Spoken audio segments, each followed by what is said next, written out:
Hi అండి. ఈరోజు live trading video అనేది నేను పోస్ట్ చేయలేకపోయాను. ఓట్ కోసం వేయడానికి వెళ్ళాను. సో, నేను ఈరోజు మనకి లైవ్ రికార్డింగ్ అనేది చేయలేకపోయాను. నేను పాలీక్యాబ్ అనేది బీటీఎస్టీ కాల్ అనేది తీసుకోవడం జరిగిందనమాట.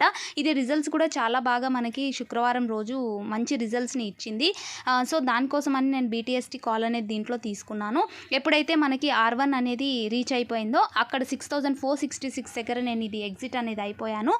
సో, నా ప్రాఫిట్ దీంట్లో బుక్ చేసుకున్నాను 5000 అబోవ్ ఈ స్టాక్లో. సో, ఇది ఆల్ టైమ్ హై పాయింట్లో కూడా ఉంది. ఈ స్టాక్ని ఎవరైనా ప్రిఫర్ చేయాలనుకుంటే కొన్ని రోజులు మీ పోర్ట్ఫోలియోలో దీన్ని యాడ్ చేసి పెట్టుకోండి. మంచి రిజల్ట్ అనేది పాలీక్యాబ్లో కనిపిస్తుంది.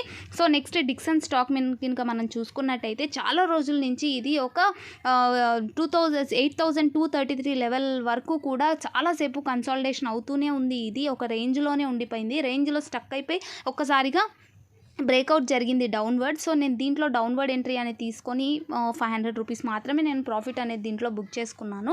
బట్ అది ఒకవేళ హోల్డ్ చేసి ఉండింటే దీంట్లో కూడా 2000 అబోవ్ ప్రాఫిట్ అనేది వచ్చేది. సో, ఇది కూడా డౌన్ ట్రెండ్కి మూవ్ అవుతూ ఉంది డిక్సన్ స్టాక్ అనేది. 8233 లెవెల్ అనేది దీంట్లో చాలా క్రూషియల్. ఎందుకనేది నేను 1 డే టైం ఫ్రేమ్లోకి వెళ్ళి చూపించేస్తాను. ఇక్కడ మనం చూసుకున్నట్టయితే సిపిఆర్ లైన్ అనేది బ్రేక్అవుట్ అవ్వడం జరుగుతుంది. అది కాక మీరు చూడండి, చాలా రోజుల నుంచి 8500 నుంచి 8233 లెవెల్లోనే చాలా రోజుల నుంచి కన్సాలిడేషన్ జరిగి బ్రేక్అవుట్ అనేది ఈరోజు జరిగింది.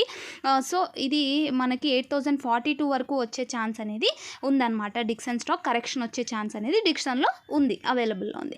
నెక్స్ట్ మనం బ్యాంక్ నిఫ్టీలో అబ్జర్వ్ చేసి చూసినట్టయితే 47,045 లెవెల్ అనేది చాలా చాలా క్రూషియల్ లెవెల్. మీరు అబ్జర్వ్ చేసి చూసినట్టయితే అక్కడి నుంచి రివర్సల్ అయింది క్యాండిల్.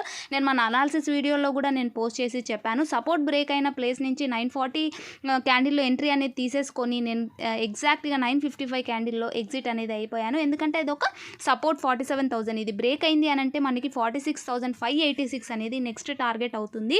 సో, ఇక్కడ నుంచి కూడా డౌన్ఫాలే ఉంటుంది. ఒకవేళ 47,000 అనేది బ్రేక్ అయిపోతే మార్కెట్ అనేది ఆ లెవెల్ బ్రేక్ అవుతుందా లేదా అనేది, సస్టైన్ అవుతుందా లేదా బ్రేక్అవుట్ జరుగుతుందా అనేది మనం చూడాలి. సో, ఓవరాల్గా నా ప్రాఫిట్ వచ్చేసి 6500 రూపీస్ అనేది నేను బుక్ చేసుకోవడం జరిగింది.